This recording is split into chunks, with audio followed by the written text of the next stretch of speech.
할렐루야, 반갑습니다. 2020년 8월 1일 토요일 신성의 아침 시작하겠습니다.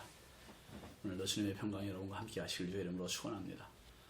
이제 8월 시작되었습니다. 본격적인 휴가철이기도 하고 무더위가 기승을 부리는 계절인데 여러분 무엇보다 이 코로나 시즌에 더욱 건강하시기 바랍니다. 오늘 함께할 찬송은 595장입니다. 나 맡은 본분은 구주를 높이고 문영혼 구원 얻도록 잘 인도함이라. 부르심 받들어 내 형제 섬기며 구주의 뜻을 따라서 내 정성 다하리. 주 앞에 모든 일 잘 행케 하시고 이후에 주님 배울 때 상 받게 하소서. 나 항상 깨어서 늘 기도드리며 내 믿음 변치 않도록 날 도와 주소서. 아멘. 오늘 함께할 하나님의 말씀은 사무엘상 24장 1절부터 4절까지 말씀입니다.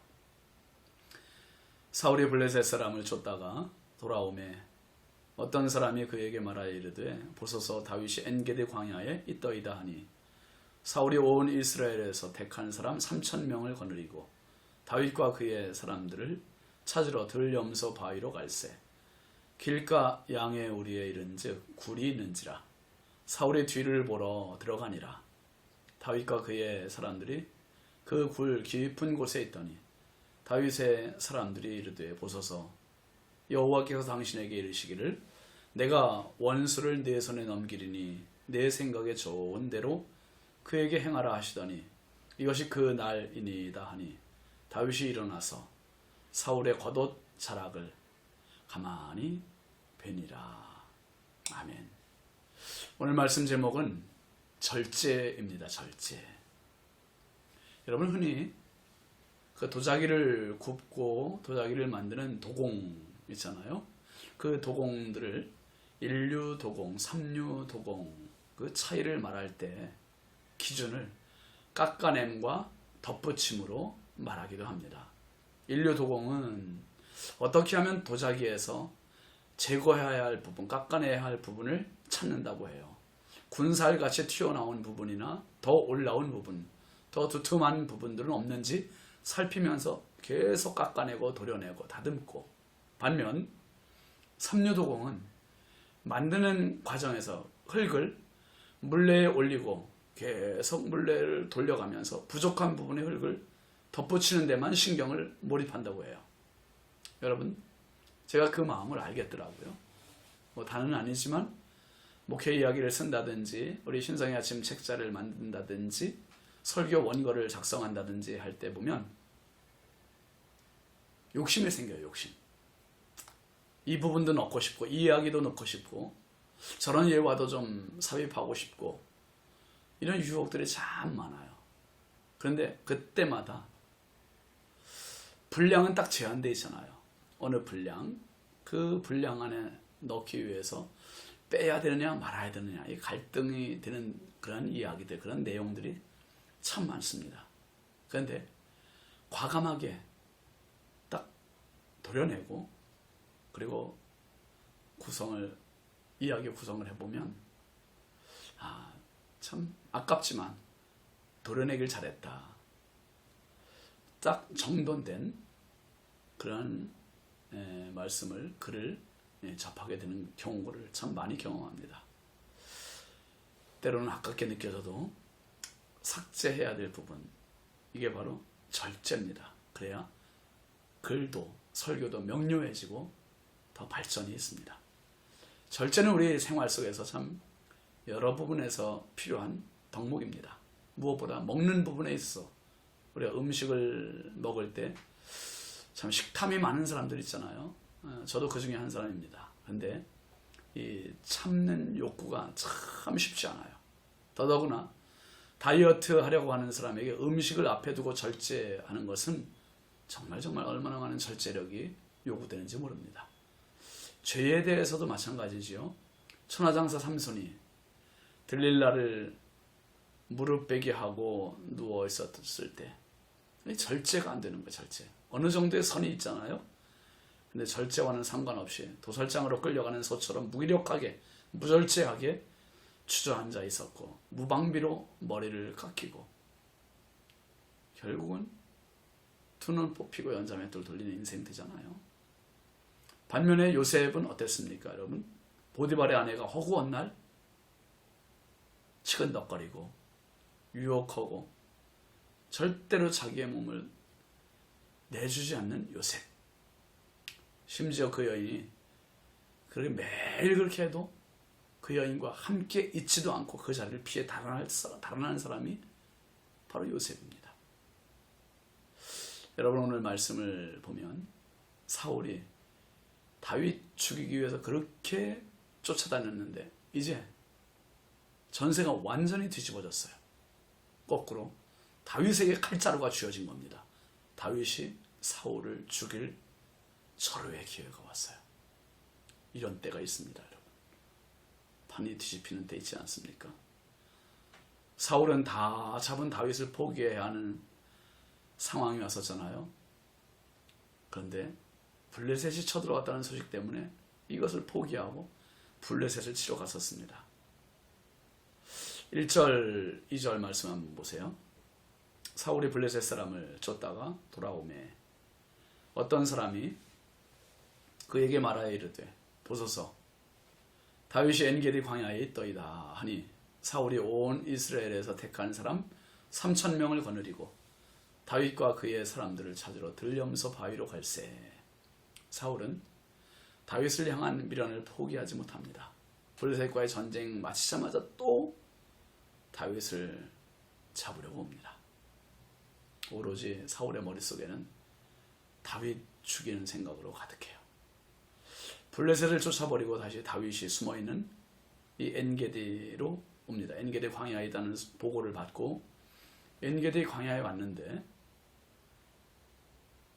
지금 다윗이 이 광야 어디 숨어있는 건 몰라요. 지금 엔게디 광야에 있다고만 알지 어디에 숨어있는지 몰라요. 사울이 특공대 3,000명을 선발해서 그들을 데리고 이 엔게디 광야로 왔습니다. 3절 말씀 한번 보세요. 길가 양의 우리에 이른즉 굴이 있는지라 사울이 뒤를 보러 들어가니라 다윗과 그의 사람들이 그 굴 깊은 곳에 있더니. 여러분, 원수는 외나무 다리에서 만난다는 말 있지 않습니까? 어쩌면 그렇게 공교롭게 피할 수 없는 그런 자리에서 만나게 되지 않습니까? 지금 엔게디 광야의 굴 속에 깊은 곳에 다윗과 그 군사들이 숨어 있습니다. 만약에 다윗이 거기 숨어 있는 걸 알고 사울이 온 것이라면 다윗의 군사들은 도가냈던 쥐입니다. 그런데 사울은 이 생각을 못해요. 다윗이 그 안에 숨어 있으리라고 전혀 생각을 못하고 그저 홀몸으로 용변을 보러 이 굴 초입으로 들어온 겁니다. 그 굴 더 깊은 곳에 다윗이 숨어 있어요. 굴이 상당히 컸던 것 같습니다. 다윗에게 사울을 해칠 수 있는 진짜 천우신조의 기회, 정말 1000번 중에 한 번 올까 말까한 이런 기회입니다.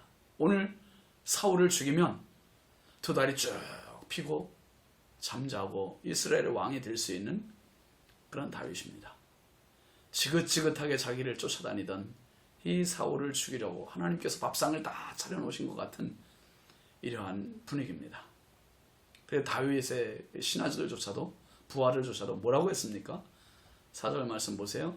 다윗의 사람들이 이르되 보소서 여호와께서 당신에게 이르시기를 내가 원수를 네 손에 넘기리니 내 생각에 좋은 대로 그에게 행하라 하시더니 이것이 그날이니이다 하니 다윗이 일어나서 사울의 겉옷자락을 가만히 봅니다. 이 다윗의 부하들이 하는 말이 하나님께서 당신의 원수를 당신의 손에 붙이신 날이 바로 오늘입니다. 오늘 행하십시오. 그 순간입니다. 근데 다윗의 행동이 어땠습니까? 다윗이 일어나서 사울의 옷자락을 가만히 봅니다. 전 참 이 장면에서 경외심마저 들어요. 참 거룩하게 그렇게 보이지 않습니까? 아, 다윗 참 대단하다.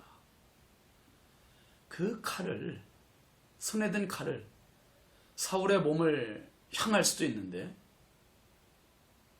땅에 끌려있는 사울이 눈치채지 못하도록 사울의 옷자락만 가만히 뱉습니다. 여러분, 다윗은 용맹한 사람 아닙니까?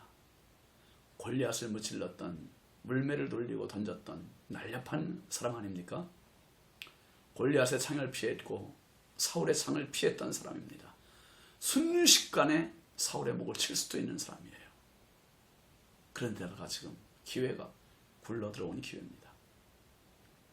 다윗이라고 어찌 갈등이 없었겠어요? 다윗이라고 어찌 사울을 정말 없애고 싶은 마음이 없었겠습니까? 인간적으로야. 그런데요,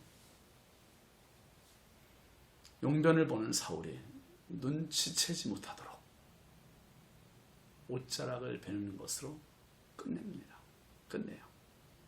이 사람이 다윗이에요. 이 사람 정말 멋있잖아요.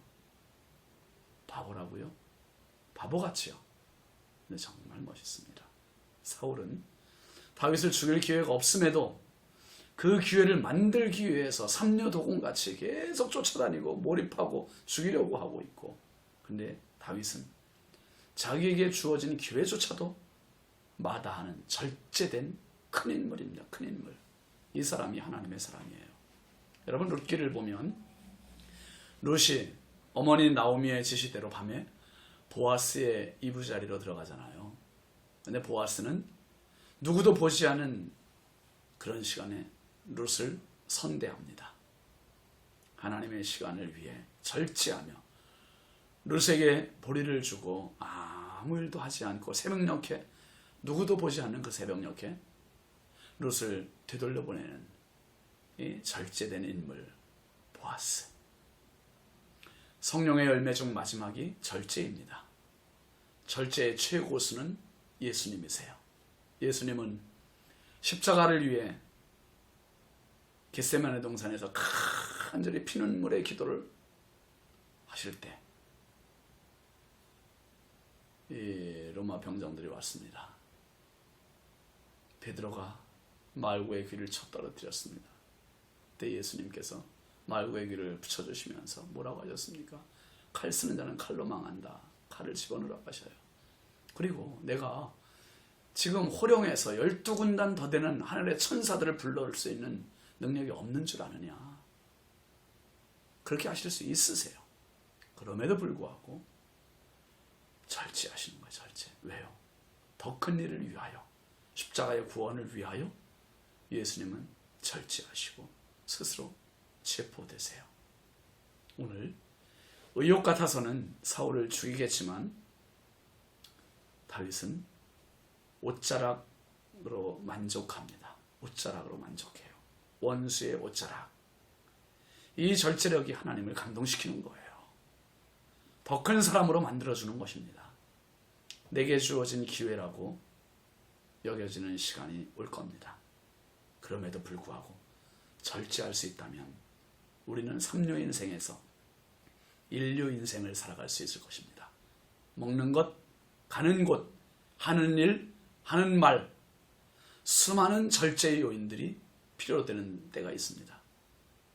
사랑하시는 성도 여러분, 절제하면 하나님께서 높여주시고 하나님께서 세워주세요. 오늘도 우리의 모든 언행 심사에서 절제했던 다윗처럼, 절제했던 보아스처럼, 절제하셨던 예수님처럼 절제함으로 더 큰 하나님의 사람으로 쓰임받는 저와 여러분이 다 될 수 있길 주의 이름으로 축원합니다. 기도합시다. 걸어가신 아버지 하나님, 참 감사합니다. 오늘도 새날 주시고 특별히 8월 새 달을 허락하여 주셔서 감사합니다. 아버지 하나님, 이 한 달 동안도 저희들에게 무엇보다 성령으로 충만하게 하시되 절제의 영을 더하여 주옵소서.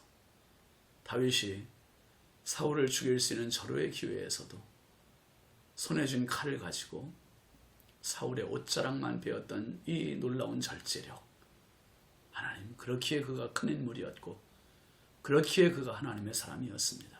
하나님, 이 거룩한 절제력을 저희들에게 더하여 주옵소서.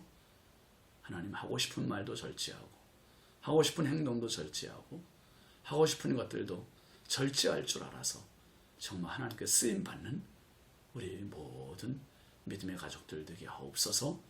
있사옵고 예수님의 이름으로 축복하며 기도합니다. 아멘.